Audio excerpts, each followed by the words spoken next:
cannot go on strike. You can do anything, but a doctor must not go on strike because you're not striking against the patients who you are supposed to look after. And I decided when we dissolved council that he should come and be the commissioner. When I begged him to come and be, he said, no, he preferred to work here. I said, well, I don't want them to go on strike again. So you come now and tell them that strike is not for doctors.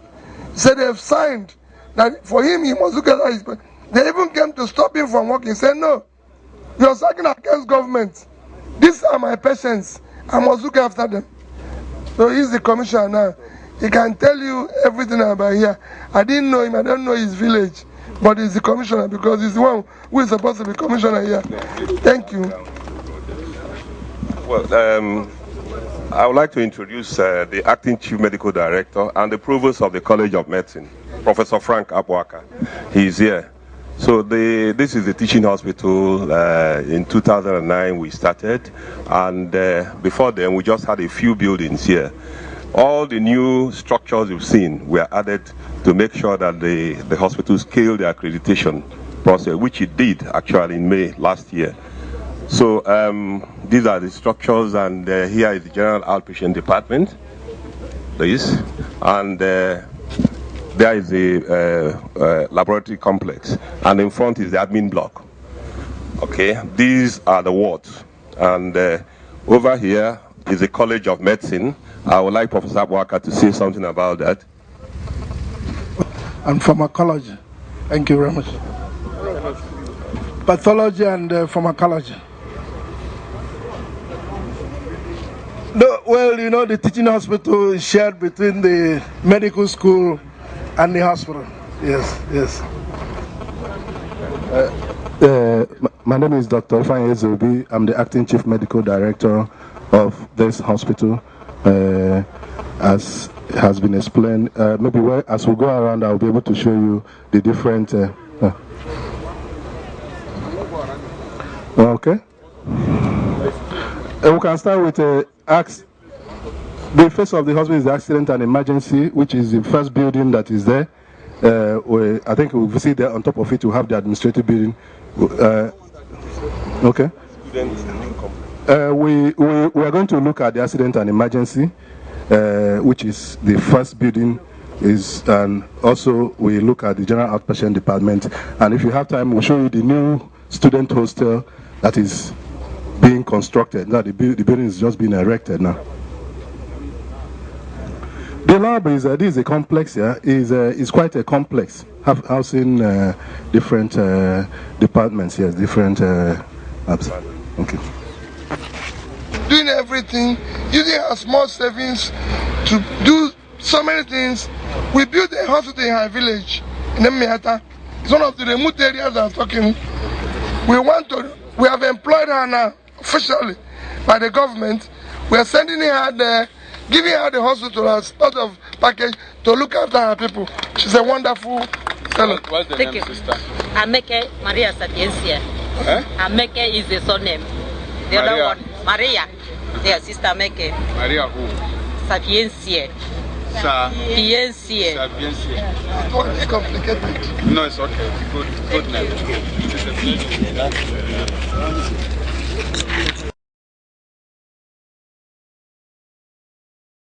And he went and pleaded with the villagers and everything. They accepted. They said because whenever government take land, the next thing they will share to their brothers and uncles. Say no, our own is hospital. He intervened. He's been helping the government and everything. He's the chancellor of Usman Danfodio University in Sokoto. You know, Igwe Gibson Mosu, Ezos Walker, a retired wing commander. You know, so. Bone Kwanaka. Ada Kwenigwe.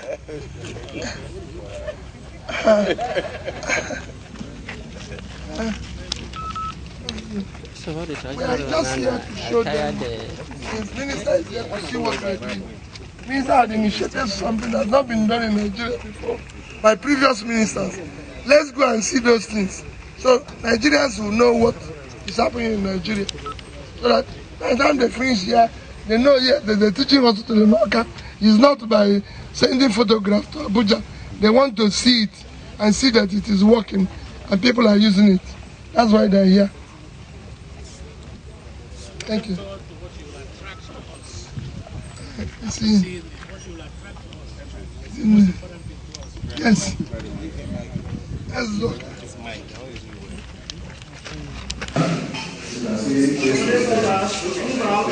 entrance, this is where all the accident cases are treated.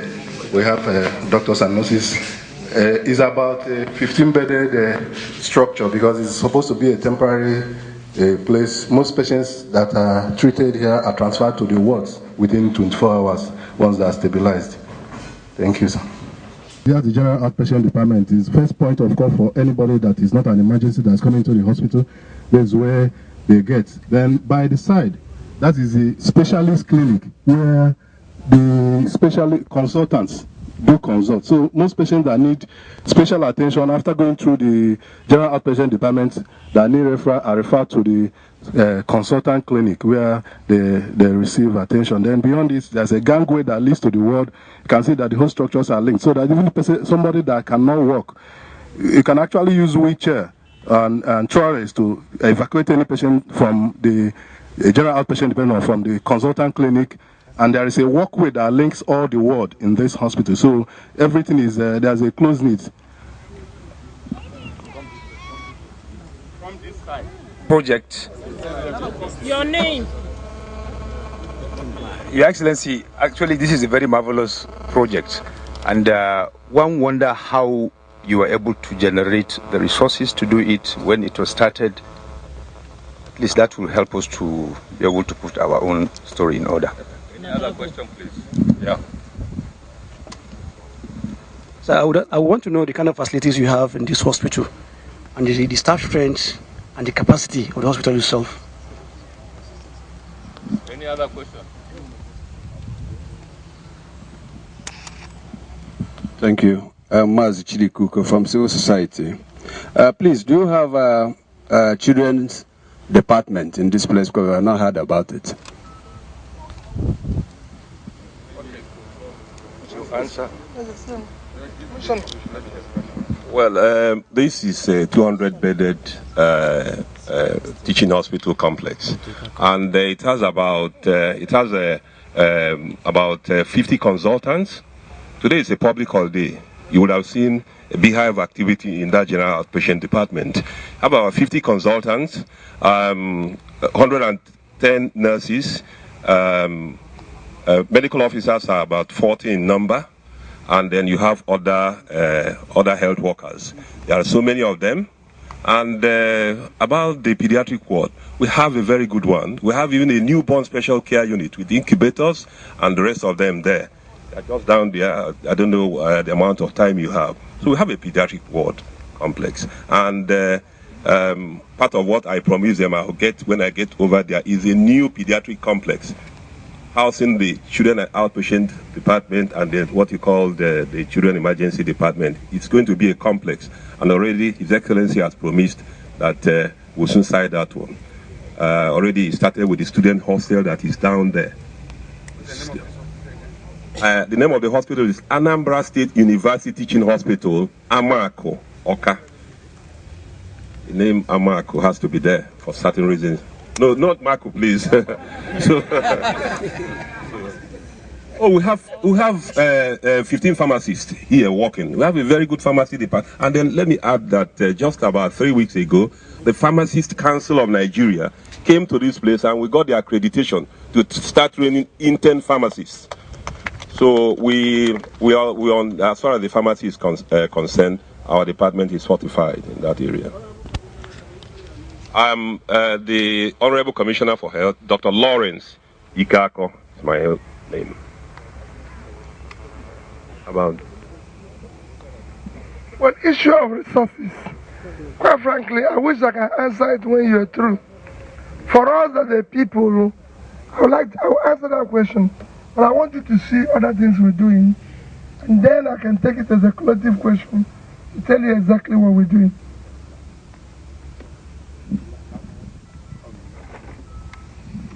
My name is Balamos John from Rural Development Initiative. We have seen the hospital. I want to know the cost of treatment. Is it do the government subsidize on the ordinary people, or they treat it as a private something that people pay high because of the structure we have seen on ground? Well, the fees here are very nominal, very, very small. For example, in the days I was here as a gynecologist, by the time you're paying 15,000 naira, you've had a cesarean section. But this is what you know if you get to the private sector. You pay 150. Once it depends on where you meet the specialist. But for here, you cannot pay more than for things like minor, what we categorize as minor surgeries, appendectomy, angiography, 10, 11, 12,000. And we had a lot of patients here. We render social services. We're not so much after profit. I think we're okay. Different locations, and we decided that we must build a secretariat, and we commenced the work. We're doing courtesy call that this government started actually being a government in 2008. When I found out when we started in 2008 that we have no secretariat, I called the head of service there and everybody and said, we must build a secretariat. We need to build one quickly. And then they came up with some drawings and everything. We acquired this land, paid compensation, and commenced this work. And I said, when I said to the contractor, this must be commissioned in 2010. The then head of service and the permanent secretary that were then, including him, who is the head of service, said to me, okay, we just want you to begin the work. This one you are putting date for commission. I said, it must be commissioned. Commissioned. Today, all our ministries are within this secretariat. Unlike when it was before, where it's scattered everywhere. Ministry of Sports is in our bag, and the other one is Amoabia. Today, this is our secretariat, and we have, again, working closely with federal government. They commenced work to build the federal secretariat in front of here. And when they came, we said, you won't do it anywhere. It must be here so that we can be able to work, since there is for sensible servants, for synergy and everything, let it be opposite our own. So that if something comes from Abuja, they walk across. If you want to send something to Abuja, walk across. Thank you. Head of service, you might add something. Honorable Minister, it's not only structures that His Excellency has done. The most important one is changing the attitude of workers and changing the civil service itself. He commissioned the service to do work on restructuring of the civil service in Anambra State. And Honorable Minister, as I speak with you, the DFID has our draft copy, and soon enough it will be published. And Honorable Minister, before he came to power, sir, no permanent secretary had a vehicle here. As at some time 2 weeks ago, sir, permanent secretaries have gotten the second vehicles after 4 years of the first one. Mr. Minister, what is more, what should I say, exciting or encouraging is that this governor, sir, has concluded plans to provide official vehicles to over 101 directors in the service. It's something that has never been done, and this is what he's doing because he knows that the only vehicle of implementing government policies and programs is the civil service. Thank you, sir. Please, any question, please? Okay. You know, I'm the lead reporter in this tour. Thank you for listing the great jobs that His Excellency the Governor has done, giving you a first-class secretariat, modern structure, creating space, providing vehicles, and looking after the welfare of the civil servants of Anambra State. I just want to ask, what has been the level of performance and productivity of the civil service in return, head of service? Yes, that is why I spoke about reformation of the service. Before now, it was at the lowest. Now I can say 55%. And I can tell you, before he finally bows out, it's going to hit 70%. Thank you, sir. 55% is passed, right? It's passed, we'll see. Which mark is that? By which? Zitneko or Waek?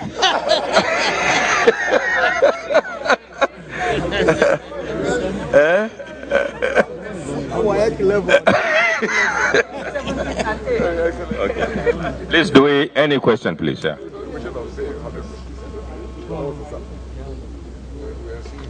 Yahya Umar, FRCN. We are impressed with the building and the quality. A lot of us have been looking at this with relish. Equipment in terms of communications. What can you tell us about it to make it a little bit better than it used to be? Thank you, sir. Please, let's take the question, then you can answer. Any other question? Okay. Sorry, Dennis Emmanuel, Civil Society. So I want to find out about the welfare of your civil servants here, those of the lower cadre. Are you paying them the 18,000? Let's have one more. Any? Okay. I'm Balamos John from the Civil Society. When the head of service was discussing about the package, he emphasized on the higher cadre of giving directors vehicles, permanent secretaries. What about the junior staffs? And from his explanation, he did mention that they have relocated them from other areas, which shows that you have displaced them. So what is the arrangement for their accommodation and other things as they move here? Well, let me help with one or two of them. In terms of relocation, they have not been relocated because all they need is that they came into a better office to work. And so where they're living, they're still living around Oka and everything. Most of them were living here.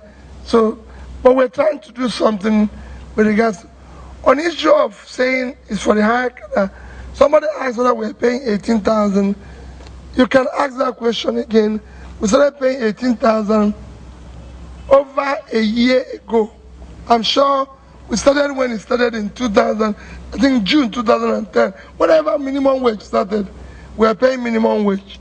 And we are not owing, and let me even tell you, before we came on board, Honorable Minister, Anambra State was owing gratuity for 1998 to 2008, totaling over 16-point-something billion, as well as pension in an excess of about 6 billion. As at this minute, nobody is being owed gratuity or pension in Anambra State. We've not only cleared the past. If you retire in Anambra State today, within 1 month, you get your gratuity, and your pension is paid as when due. We do not owe them here. In terms of what we do for the lower cadre, like I always said, when we came, we bought vehicles for PAM6. We didn't buy for directors. Today, I was one who called the head of service and said, we must do something for the directors. He actually came to me and said, can we help them to get car loan to buy this thing? I said, why don't we see how we can save money to buy vehicles for them? It's a gradual process. If we do it today for directors, all the ministries now have bus. Before I came, there was no single new vehicle for any ministry. All they have here is the one that came back from Enugu. Today, there's utility vehicles all over the ministries, everything and all that. And we need to change. So we'll continue. And I'm sure the person who will come after me will look at the deputy, we'll get there. But what we are saying is that let's start doing something right At least we have secretariat today. Somebody might come and do it better and better than everything. And that's it.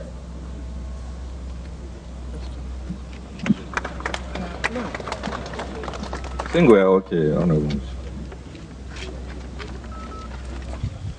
This one was, this project was awarded in 2011, and the site handed over on the 22nd of December, 2011. The foundation laying ceremony was done on the 19th of April, 2012. And the governor requested, because initially the project was to face the other way, and the governor requested that it should face the state secretariat.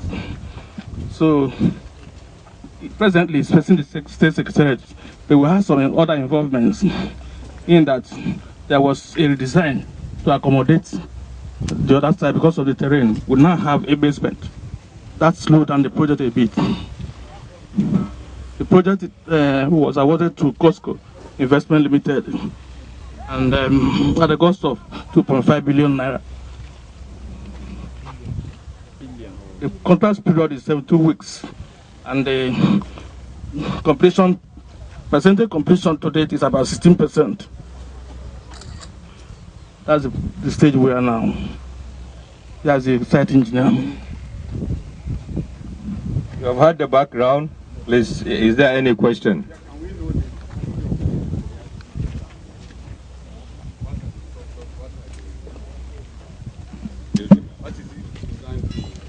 The secretariat was designed to accommodate all federal government offices in Anambra State. The number of rooms, the project architect, the number of rooms, office.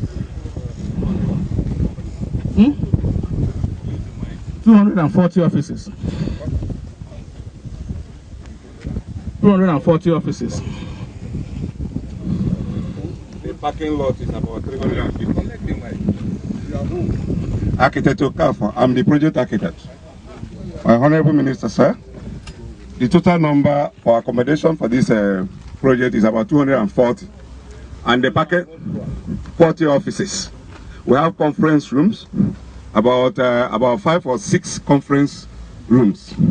And then we have parking lots, about 450 parking lots to accommodate to accommodate all the cars for this for the secretariat. We have this thing there, the generator room. There is a new innovation in this secretariat. The new innovation there is that we have the generator room, and that generator room is meant because we normally have constant power failure. As a result, they provided about 24 offices for all the whole generators that will be supplying each particular room for this secretariat. So that's the new innovation. And then the generator room is completed. It's almost at the point of completion. You can see it. Thank you very much, sir. Well, maybe before you ask questions, this is one of several federal secretariats that President Goodluck Jonathan is building in states that never had them. You can see even Anambra, as old as it is, never had a functional federal secretariat before now. And because of these federal offices, we are scattered, all over state capitals. And it was very difficult to create a synergy that will coordinate federal government activities in states that didn't have secretariat. So the president has decided phase by phase to build state secretariats in states that never had them. Without a functional state secretariat, you can hardly coordinate activities of federal government. For example, if we had a secretariat, when we come, we just come to the secretariat, we'll receive everything that is happening in Anambra State from that state secretariat. Presently, we don't have, so you have to call different agencies together before you can get that kind of synergy. So this secretariat, like we have had, is being built by the Minister of Lands, Housing and Urban Development. The minister is not here today. She's attending to some very important functions in Abuja, but we'll discuss with her. This place is being built at a cost of 2.56 billion naira. So we expect that in how many weeks? In 72 weeks, this place will be completed. I want to call on Costco, right? So we have seen the foundations. We're already talking about delay because of redesign. When contractors start talking like that, they're talking about the increase in time and valuation changes. And we want to warn you that this time around, government is not going to tolerate delay in delivering some of these projects. We've had experiences in the past where the slightest excuse, contractors will create opportunities for delay. Please, please, please, we want to see that this project is delivered on time and at the cost that was designed in the beginning. Usually every contract has some allowance, you know, in case of certain changes aside to be accommodated. It's not every little alteration that will lead to revaluation. So we will be looking at it very closely. But what is most important is the quality of work. But this is the time to begin to assess the kind of work that you are doing, and this substructure will determine the strength of this secretariat. No cutting corners. Make sure that things are supervising architect. You are the one. So you know here is the engineer. Engineer aside. So it will because for quite a long time the problem we have is that last week, you remember, we had a case where the Navy building in Abuja collapsed and killed people. Come this way so that people see your faces. Then don't hide behind the president of NUJ. Okay. And government took measures. Government took measures. We have that is supervising public buildings. If the building is substandard, those officers will be held responsible and liable, and they will be punished. As we decided last week, all the supervisors of that building in Abuja that collapsed at Gwarimpa, they are now going to face disciplinary measures and prosecution. So it is no longer business as usual, because this is the state where the building has strength. No cutting corners aside, no collusion with contractors to reduce quantities. All those things must now come to an end. There will be discipline, there will be measures, because the decision we took was not just for that building that collapsed. It was for all federal buildings. We will hold those who supervise those buildings responsible for the quality of work done. So this is the time to begin to give this warning to all of you. Now we're building this secretariat in several states. Nasarawa, where I come from, is having one. Gombe, Bayelsa, and Osun State. I think about 11 or so. Zamfara, there are about 6 or so federal secretariat that the president is building across the country, and this is the project. If you have questions, you ask quickly so that we move.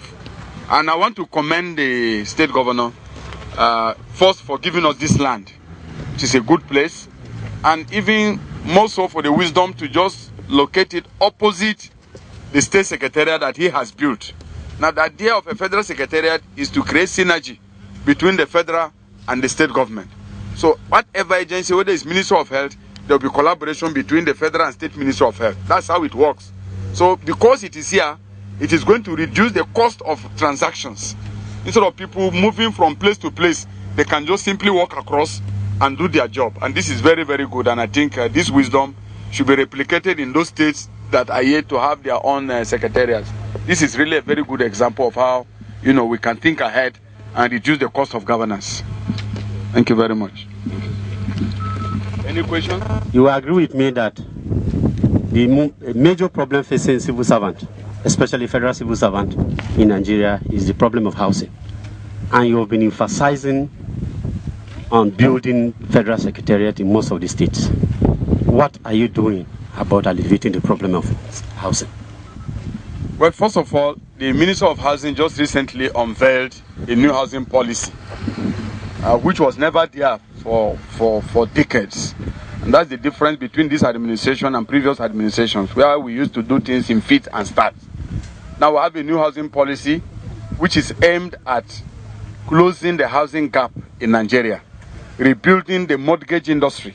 Because the true way you can create houses for the people in public service is through mortgage. So we are now working to establish the mortgage industry that will support the new mass housing policy, and we also have a social housing policy for the poor, which has just been approved by the Federal Executive Council.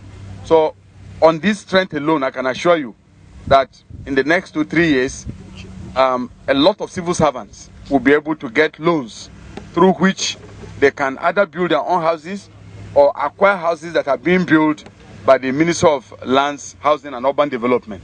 In addition to this, we are building housing estates virtually in every state of the Federation. In all parts of the country, we are delivering in houses. Some of those houses in Lagos, in Port Harcourt, in Calabar are ready.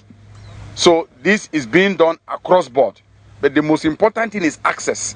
So unless you strengthen the mortgage institutions, it won't be possible for civil servants or even members of the public to have access. So we are tackling the problems on both fronts.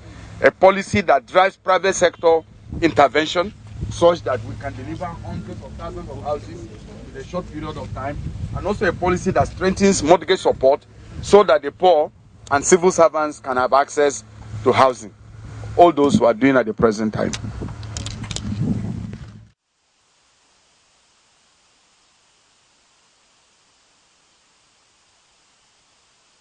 Had acquired, Anambra State government had acquired land. When we started, Anambra State had acquired land, laid foundation for the building of both ASUBEB, Anambra State Basic Education Building, as well as post-primary education building. But they were all staying in a rented apartment. I'll show you where they were staying now. And I said, since education is critical to us and is one of our most, I would say, most critical to us, and we must have a building to house these two bodies, and it's important to us. And we fast-tracked the completion of this building, which was been commissioned under 1 year. We started a program. The post-primary, which is the next one we're going to, you will see it now, has just been completed now. Any question? After the post-primary, we can ask questions. But I think this okay. We want to say something. No, you just said that we're building. We're just building the way. We're just building a new warehouse for the board. For the board. Okay. Because at times when they bring books, we don't have a place, so we're doing a warehouse storage. We have education. They said they will ask question when we get to the next one.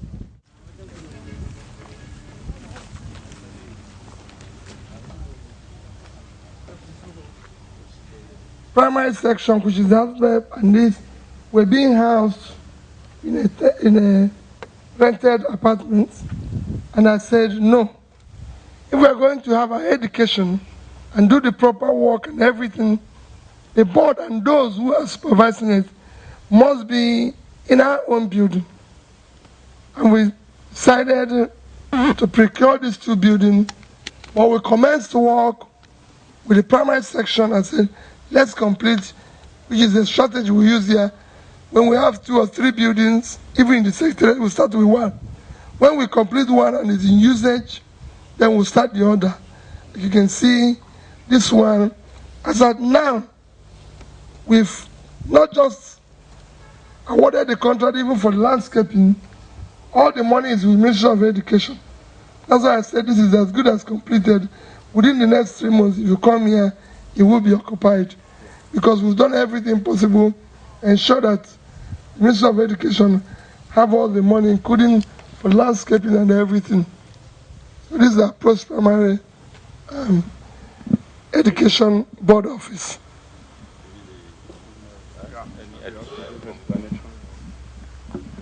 Thank you, sir. Okay. Your Excellency, sir, Honorable Minister. His Excellency said the ASUBEB handles primary schools. They're in charge of primary schools, the teachers, they provide everything for the primary schools. And then this building here, post-primary schools service commission for secondary schools. As you can see, the building is almost completed. And by next week, the landscaping, what you are seeing now here, Honorable Minister, you will see a difference when you come here in a month's time, because the contractor will commence work next week. It's already awarded. Thank you, sir. And there's something else I want to say, sir, which a member governor has already said. Talking about post-primary service School Commission. I'm glad to let you know that with the handover of schools to the mission, our schools are performing above average, and the sky is our limit. And when some of the people started harassing me, saying that maybe the governor is very particular about mission schools, I said no. After the mission schools now, I have 80 checks for 80 schools, 10 million each, and the governor will give them for our own schools. That's the public schools. And the private schools, last year, November, the governor gave 10 million each, 10 million to all the mission schools. And then the checks are ready now for disbursement by amiable governor. But as soon as the governor is ready, the checks are with me right now. And the buses, as you heard, all the schools in Anambra State provided with buses. So what we are working towards now is the private schools. On the private, but for the public schools, the mission schools, they all have buses. Not to talk about laboratory equipment. Oh, which one will I say and leave the other? I can go on and on and on. Minister, please let me stop so fast. Thank you, sir. Do we entertain 2 questions? No. This is the Vice President of NUJ. You've talked about landscaping of this place. I don't know if the state government has a plan to equally fix the roads from that end all through this place. I actually told the minister that the road, as you come in, was just approved in ESCO last week. I will flag this road on or before 31st. And we have told the contractor it will be completed on or before end of April. The reason why it was delayed, it was getting where to take up the water. So the road is awarded.